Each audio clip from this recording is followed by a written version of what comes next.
If you keep trying to explain, correct, or reason with someone who has dementia, you are going to feel exhausted, guilty, and heartbroken. Not because you're doing something wrong, but because you are speaking a language their brain can no longer understand. Once you realize that, everything shifts. Communication is where most caregivers break. Not because they do not love enough, but because they are still trying to communicate the way they always have. Dementia changes how the brain processes words, tone, logic, and emotion. So today, I want to help you stop fighting the disease and start working with the brain that is still there. Hi, I'm Rosabel, neurology nurse practitioner. I want to tell you a story that I hear all the time.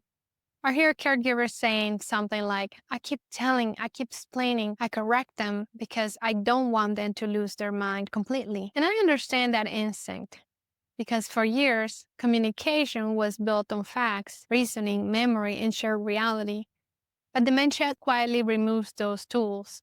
And when you keep reaching for tools that no longer exist, both of you end up frustrated. Here's the most important thing to understand.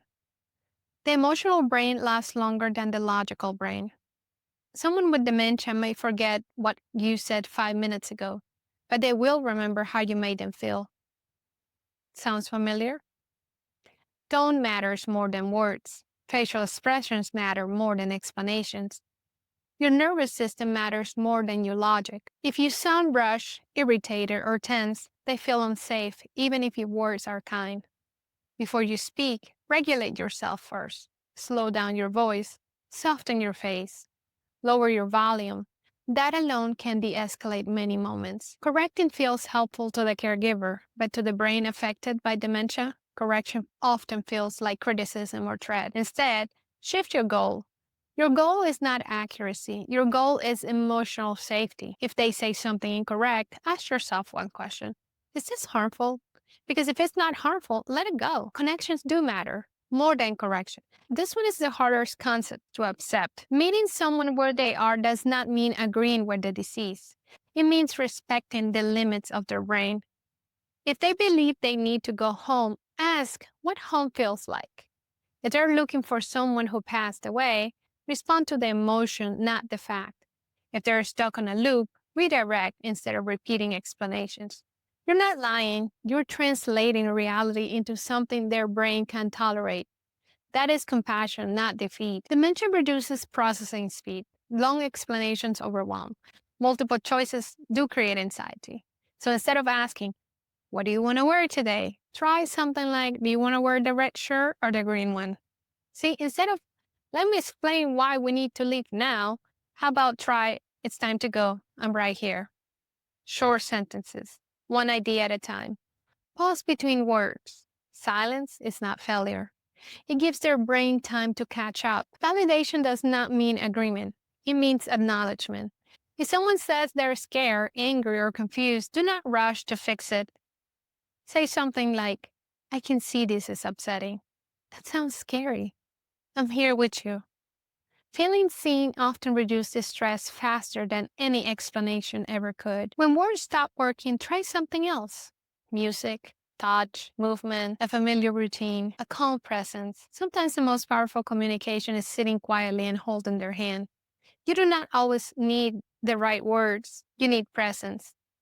See, many caregivers feel guilty because conversations no longer feel the same.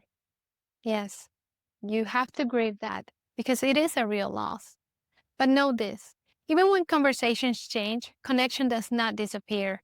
It simply looks different. Different does not mean less meaningful. Now let's talk about some real life dialogue, what to say, what not to say, and why it matters. Let's talk about those repetitive questions a person with dementia comes with, like, what time are we leaving? What time are we leaving? What time are we leaving? A common response that tends to escalate things is, I already told you. You keep asking me the same question. Why can you not remember? Let me explain you what that fails. Their brain cannot store the answer, so each time, each repetition feels new to them. But your frustration actually does feel threatening. So a better response is, we're leaving soon, you're safe, I will let you know, and then redirect. See, hand them something familiar, change the rooms, put on music, redirect. See, reassurance works better than information. Another example is they said they want to go home. I want to go home. I need to get home. So a common response is, well, you are home. This is your house. We lived here for years, right? Well, let me explain you why this fails. See, home is not a place, it's a feeling. So a better response is, tell me about home. What do you miss about it? Then respond to the emotion. That sounds comforting. You are safe here with me. See, you are responding to the emotional memory, not geographic memory. Another example is when accusations or paranoia come in. For example, they say, oh, you stole my purse. You're hiding my things. A common response will be, well, I will never do that. Why would I steal from you? You're being ridiculous. Well, let me explain again why this fails. See, defensiveness increases fear. So a better response will be saying something like, that sounds upsetting. Let's look for it together. Stay calm. Help search, even if you know that it's been misplaced. See, validation lowers threat. Logic increases it. Now let's talk about Lewy body dementia specific communication.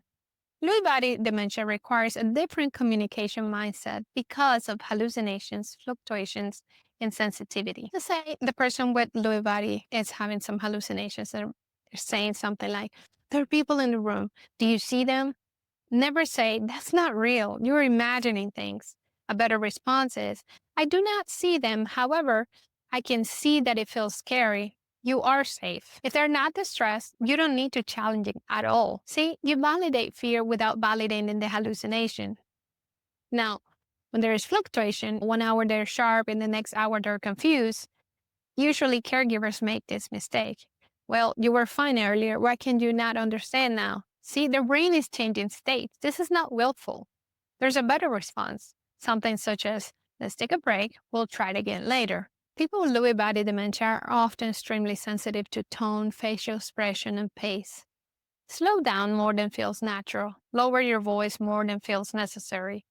Your calm becomes their calm. In frontotemporal dementia, there is also specific communication. And it is specifically hard because memory looks intact what behavior is not. There's loss of empathy, there's inappropriate behavior. The person with FTD says something hurtful or inappropriate. So common caregiver responses are, well, that was rude. You should know better. Well, let me explain you why that fails. The part of the brain that regulates behavior is damaged. So there's a better response. Brief, neutral redirection. Let's talk about something else. Come with me. Do not lecture. Do not shame. The behavior is neurological, not intentional. Say you have someone who has poor judgment and impulsivity. Usually the caregiver makes the following mistake. They try to reason or explain consequences. There is a better approach. Structure over discussion. Boundaries without debate. For example, it's not time to drive. The car is unavailable. Then redirect attention. See, reasoning does not work when judgment centers are impaired.